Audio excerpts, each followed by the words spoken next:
Hi friends, hello. Welcome to Crack UPSC CSC with India's largest online learning platform, that is Unacademy. This is Kiran Anishetty, faculty for political science, public administration, polity, issues in governance and ethics. Friends, I have done my MBA from Usmania University. Then I have done my MA in political science and public administration from Sri Venkateswara University. I have UGC NET in both the subjects, political science as well as public administration. I'm about to complete my LLB. With regard to UPSC, I've written UPSC prelims with public administration optional for 7 times. 4 times I wrote my mains with public administration optional, first optional, each time scoring more than 55% in public administration optional. I have more than 10 years of teaching experience. I have taught in Telangana STIAS Study Circle, Telangana Minority IAS Study Circle, Super 60 IAS Academy Hyderabad, Narayana IAS Academy Hyderabad, Shine India IAS Academy Hyderabad. If you have any queries, doubts, any clarifications, please contact me on this number 9652583905. 9652583905. Friends, today we are going to discuss very important topic both for prelims as well as for mains. That is Panchayat Raj institutions. This is one of the favorite areas for the examiner in UPSC prelims and mains. From Unacademy, you will be getting daily live classes, live tests, quizzes, structured courses, unlimited access to videos on UPSC prelims and mains. You can prepare with the top educators of Unacademy, such as Mrunal Patel, Roman Saini, etc. From Unacademy, you will be getting videos and course material on UPSC subjects such as polity, economy, history, geography, current affairs, optional courses, etc. I recommend 12 months subscription. Please subscribe. If you use my promo code, that is capital KIRAN, you will be getting 10% discount. And if you subscribe for 24 months, it will be all the more good. For 24 months, it is 64,000. Academy has come up recently with a new pattern of subscription, that is iconic subscription, in which you will be getting live classes, test series, personal mentorship. Personal mentorship is one of the salient features of this subscription, in which you will be getting personal guidance from expert faculty. If you use my promo code, that is capital KIRAN, you will be getting my mentorship, my personal guidance with regard to optional subjects such as political science, public administration, polity, issues in governance and ethics. Daily you will be getting mains questions. You can practice them. Study planner you will get. Personal feedback from educators you will be getting. Apart from me, Unacademy will assign a team of expert faculty who will be guiding you personally. For 1 year, it will be 57,600. For 24 months, that is 2 years, it is 89,100 after 10% discount if you use my promo code, that is capital KIRAN. Friends, you might have studied when you are studying medieval India that Cholas were renowned. Cholas were renowned for self-governing institutions. They were renowned for self-governing institutions. Then after that, during freedom movement, Mahatma Gandhi used to emphasize more on decentralization, democratic decentralization, and panchayat raj. His concept of democratic decentralization to panchayat raj system is holistic. Holistic in terms of ecological conservation, spiritual, that is containing our consumerism, our greed, then reducing the concentration of authority in a few hands, which may result ultimately in despotism. Even in democratic institutions, this can happen. In our 70 years of democratic experience, we experienced such phenomenon both at the center as well as state level.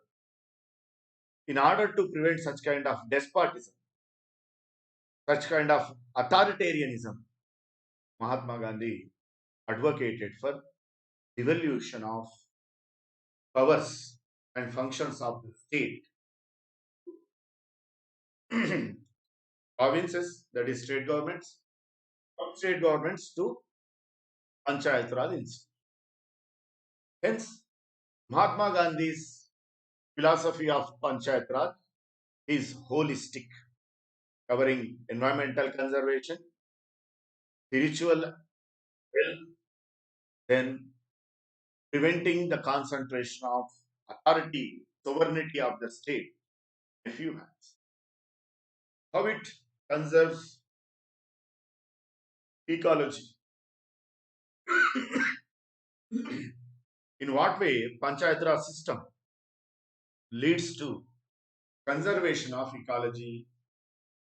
In villages, people live in small, what do you say, communes consisting of somewhere around 1,000 families or 500 families, 100 or 200 families like that. If people reside in small proportions, the burden on the environment will be less.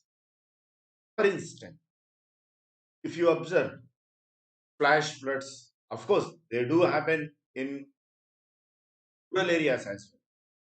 But their impact in urban areas such as Chennai flash floods we experienced just a few years ago, we know the impact.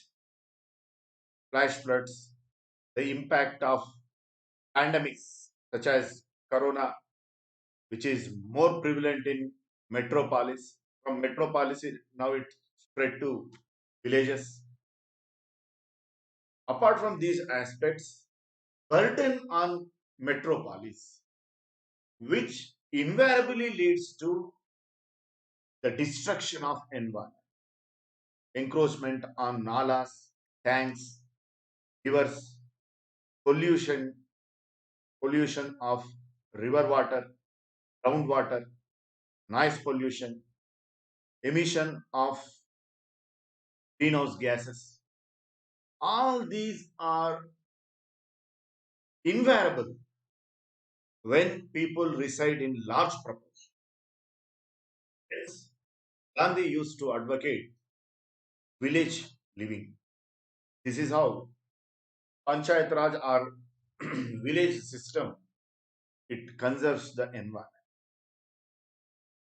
Second, when production is based on simple technique, cottage industry, khadi industry, small scale industry, the wealth will be percolated down to the masses. The wealth will be percolated down to the masses. and we can prevent concentration of means of production in a few hands, which is one of the important directive principles of state policy under Part 4 of the Constitution, Article 39B. Then it also results in our spiritual well-being, where we will be containing our greed and needs. Thereby, we containing our consumerism. These are the reasons why Gandhi advocated for strengthening of Panchayat Raj institutions. Quickly, we will revise the recommendations of important committees. Never ever think that since these committees were constituted long back, they are not relevant for the exam. No, not at all. Till they are relevant for the exam, they are very, very important for the exam. They will be asked in the exam. So we will revise, we will consider the important recommendations of these important committees which were constituted on Panchayat Raj system. First committee on Panchayat Raj system, Balwant Rai Mehta committee, it submitted its report in November 1957, recommended for establishment of three-tier Panchayat Raj system, which would be organically connected through indirect election. This committee recommended for establishment of Panchayat Raj system, which would be organically connected through indirect election. Which would be organically elected through indirect election. So this is for the first time that the Balwant Rai Mehta committee recommended for constitution of three-tier Panchayat Raj system: village Panchayat, Mandal Parishad, Zilla Parishad. Based on this, this recommendation, many states in India at that time, they constituted three-tier Panchayat Raj system. What does it mean they should be organically connected through indirect election? What does it mean? It means that the members of Zilla Parishad should be elected by members of Mandal Parishad. Members of Mandal Parishad should be elected by members of village Panchayat. This is how they should be organically connected through indirect election. All planning and development activities should be entrusted to all these bodies. All planning and development activities be entrusted to these bodies. That means all developmental programs, rural developmental programs should be bestowed on these Panchayat Raj institutions. Panchayat Samiti should be an executive body, while Zilla Parishad should be advisory and coordinating body. Panchayat Samiti should be an executive body, while Zilla Parishad should be advisory and coordinating body. That means Panchayat Samiti should be made responsible for implementation of developmental programs, whereas Zilla Parishad supervises over Panchayat Samitis in the district. Another important recommendation, the district collector should be the chairman of Zilla Parishad.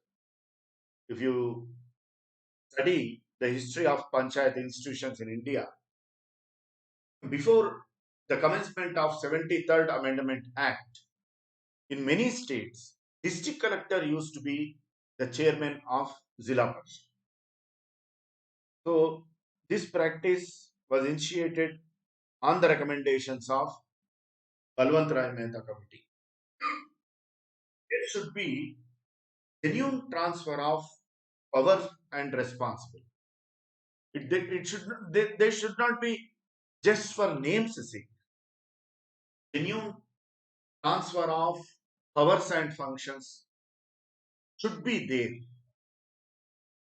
Genuine transfer of powers and functions should be there to these institutions so that they will become institutions of vibrant institutions of rural development. Adequate resources should be transferred to these bodies. The state governments should transfer adequate resources to these bodies so that they can implement the rural developmental programs in an effective manner. Why the committee recommended that there should be genuine transfer of powers and responsibility to panchayat institutions. Generally, bureaucracy holds the sway in rural development programs. Hence, it recommended that the burden, the responsibility of planning and enforcement of rural development programs be vested with panchayat institutions, not with the bureaucracy. Then adequate resources should be transferred. Yes, we have covered this point already. Then comes Ashok Mehta Committee. This committee was constituted by Janata government in 1977. This committee recommended for two-tier panchayat raj system, Mandal Parishad and Zilla Parishad. Yes, friends, always remember the recommendations of Ashok Mehta committee are unique. Many times these recommendations have been asked in the exam, especially in prelims. So be careful about the recommendations of Ashok Mehta committee. Very unique recommendations if you find them. Two-tier Panchayat Raj system, Mandal Parishad, Zilla Parishad. Generally, in most of the cases, we will have three-tier Panchayat Raj system. Even now, we have three-tier Panchayat Raj system. As Balwant Rai Mehta committee recommended, village Panchayat at village level, Mandal Parishad at middle tier, and Zilla Parishad at district level. This is general pattern of Panchayat institutions. The Ashok Mehta committee recommended for Mandal per two-tier Panchayat Raj system, that is Mandal Parishad at Mandal level, Zilla Parishad at district level. Zilla Parishad should be executive body responsible for planning. Zilla Parishad should be executive body responsible for planning. So Zilla Parishad should enforce, implement the rural developmental program. But Balwant Rai Mehta committee, on the other hand, recommended the Mandal Parishads should Mandal Parishads should enforce these developmental programs. There should be official participation of political parties in local elections. These institutions should have compulsory taxation powers to mobilize the resources. Very, very, very important recommendation. Very important. Even now, after 73rd Amendment Act, the panchayat institutions and urban local bodies, they do not have compulsory taxation. They do not have compulsory taxation power.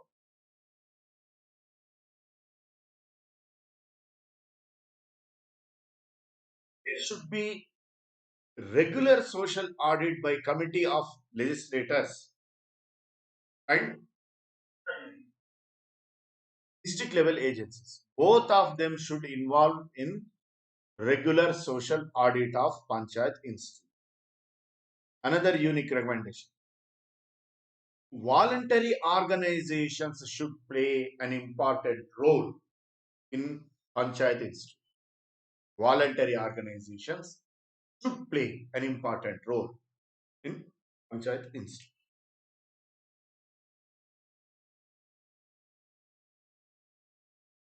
Nyaya Panchayats should be constituted. Nyaya Panchayats should be constituted. These are the novel recommendations of Ashok Mehta Committee. Remember, very, very important.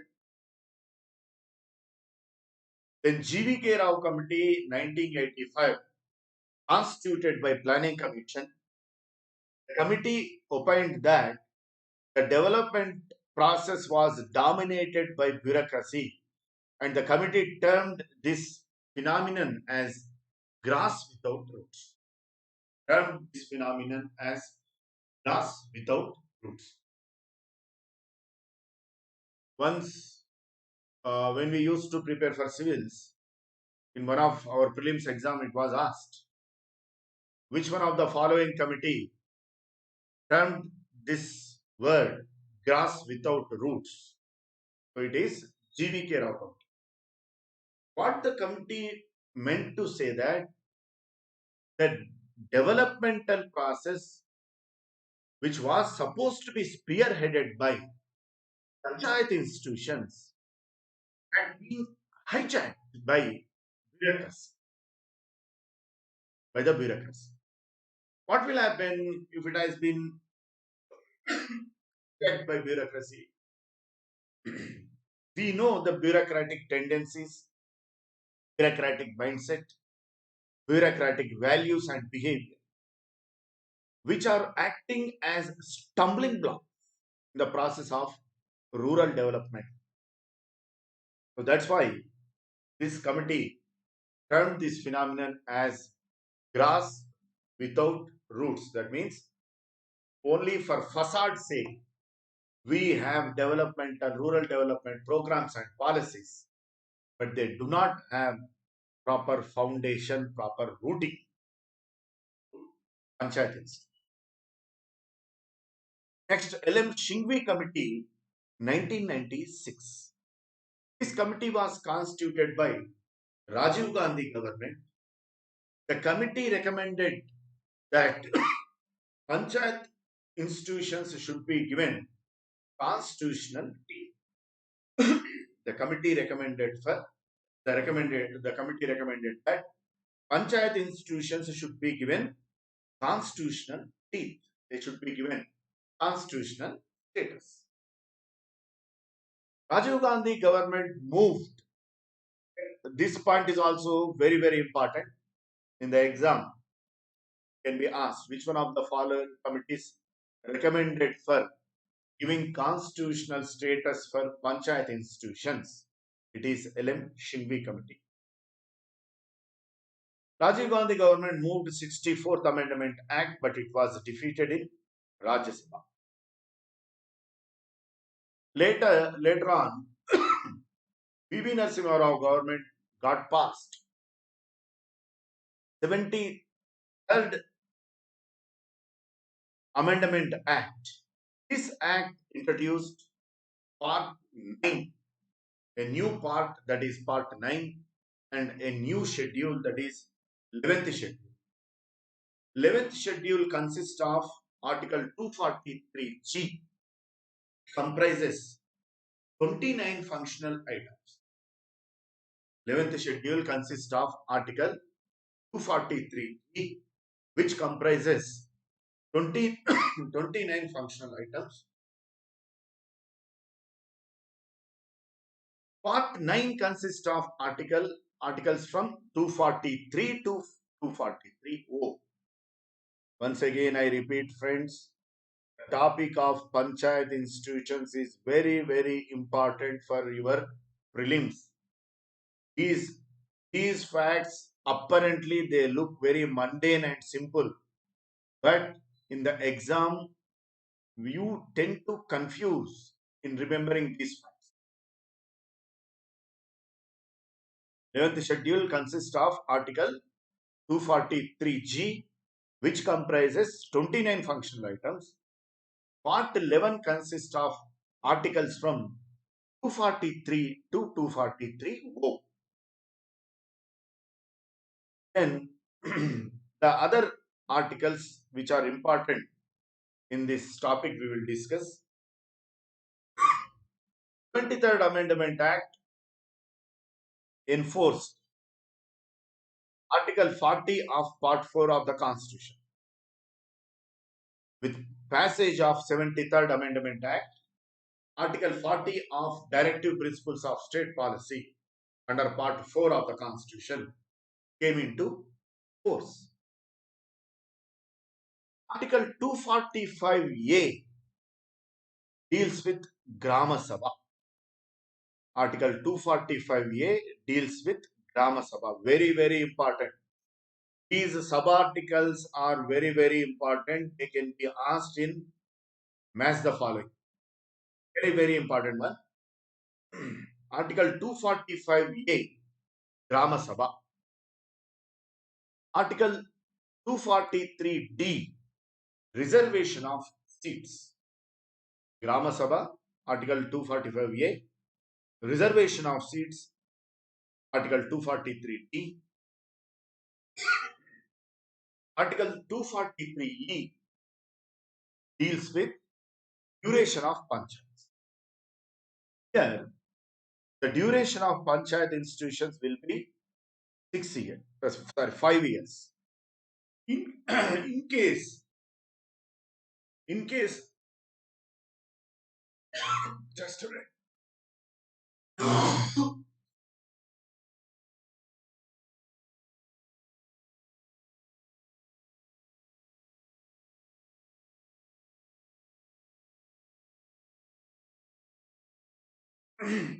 In case, if they were to be dissolved before the expiration of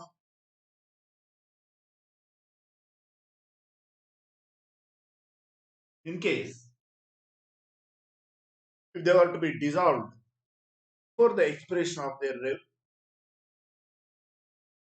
stipulated term, fresh elections have to be conducted within 6 months from the date of dissolution. In case if any panchayat institution is dissolved by state government,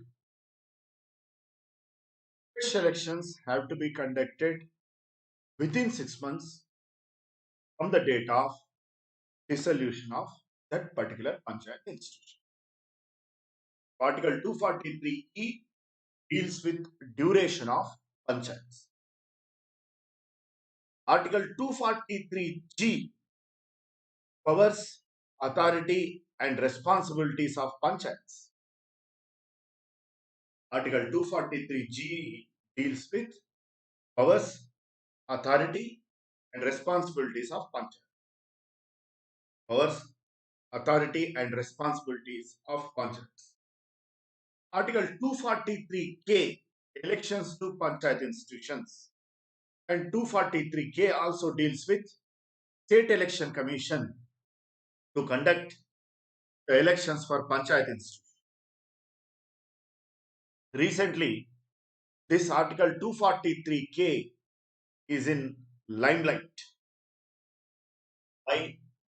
It is because Andhra Pradesh government, it promulgated an ordinance cutting short the tenure of State Election Commission because he postponed local elections, panchayat elections in Andhra Pradesh before Corona lockdown. It was not palatable to the state government concerned, and it tried to remove the state election commissioner by promulgating an ordinance. But the state election commissioner, though he will be appointed by the governor, but he will be removed only the manner in which the judge of High Court is removed. The judge of High Court is removed. That means Parliament resolution has to be passed with a special majority in both the houses of Parliament. which is very, very difficult process. But the state government can decide the tenure and terms and conditions of the office of State Election Commission. But here, Andhra Pradesh state government made a blunder. It committed a blunder. In my earlier classes also, we discussed in law, we have a special subject, interpretation of statutes and constitution, interpretation of laws and constitution. While interpreting the constitution or law legislated by any legislature, we should not study the statement independently of its previous statement and following statement. For instance,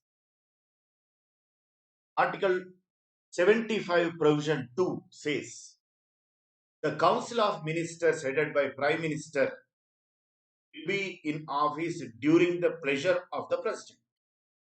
Article 75 Provision 2 says the Council of Ministers headed by Prime Minister will be in the office during the pleasure of the President. Does it mean that the President can remove the Council of Ministers headed by Prime Minister at any point of time? Is it so? No.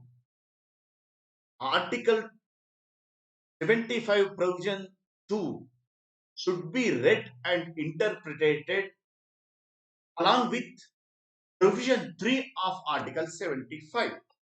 What does Provision 3 of Article 75 say? It says that Council of Ministers headed by Prime Minister should have confidence in House of People. Should have confidence in House of People. That means pleasure of the President itself is not sufficient. It should be read and interpreted along with Provision 3 of Article 75, which says the Council of Ministers should have confidence in House of People. Here also, in, in Article 243K, in sub-provision, it is written that the terms and conditions of office of State Election Commissioner cannot be varied to his disadvantage during his office. After his retirement, they can reduce the term of State Election Commissioner, which will be applicable for next, the future, the next State Election Commissioner. But even though the law has been legislated by State Assembly, curtailing the tenure of State Election Commissioner, that law will not be applicable for incumbent State Election Commissioner, the sitting State Election Commissioner, because the terms and conditions of office cannot be varied to the disadvantage of sitting or present State Election Commission. On this point, the State Election Commissioner Nimmagadda Prasad, he won the case both in High Court as well as in Supreme Court. And state government was goaded virtually to accept his appointment, reappointment. So this is Article 243A. Then Article 243L is with application of 73rd Amendment Act to Union Territories. It deals with application of 73rd Amendment Act to Union Territories. Then Article 243M, it says, it defines to which areas this particular Amendment Act is not.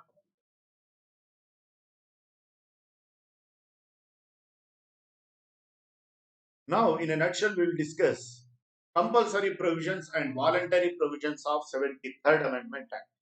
These are very, very important compulsory provisions of Article 73rd Amendment Act. Grama Sabha ought to be constituted. Grama Sabha is must and should. And Grama Sabha consists of all the registered voters of the village panchayat. Gram Sabha consists of all the registered voters of village panchayat. So Gram Sabha ought to be constituted. Gram Sabha is very, very important in panchayat institutions because it is through Gram Sabha direct participation of the voter in the process of governance is possible. This is why panchayat institutions have been highlighted and emphasized on. It consists of all the registered voters of the village, and at least 3 times in a year it should meet the important programs and policies of village panchayat should be ratified by Grama Sabha. Grama Sabha maintains the records of all the programs and policies of village panchayat. It exercises supervision over functioning of village panchayat. 23rd Amendment Act also says there should be 3-tier system. Jilla Parishad at district level, Mandal Parishad at Mandal level, village panchayat at village level. Jilla Parishad at district level, Mandal Parishad at Mandal level, village panchayat at village level. The state that has less than 20 lakhs population need not to constitute middle tier panchayat system. The state that has less than 20 lakhs population need not to constitute middle tier panchayat system. This is also very important. Very, very important for prelims. The state which has less than 20 lakhs population need not to constitute middle tier panchayat system. Then reservation of seats. 1/3 seats should be reserved for women, and reservation for SCs and STs will be in accordance with the ratio of their population. There should be compulsory reservation for SCs and STs and women. In this, the seats that have been reserved for SCs and STs, 1/3 of the seats ought to be reserved for women, SC women and ST women respectively. Reservation of OBCs would be voluntary. It is up to state legislature. Once again, I repeat, in Panchayat Raj institutions, what are the voluntary provisions, what are the compulsory provisions are very, very important for the exam. They are very important for the exam. So out of the seats that have been reserved for OBCs, 1/3 seats should also should be reserved for women. This is reservation of seats. Thank you, friends. Use my promo code, that is capital KIRAN, and get 10% discount. If you have any doubt, any clarifications, you can subscribe to the Telegram channel quality_with_Kiran and Shit. Thank you. Thanks a lot.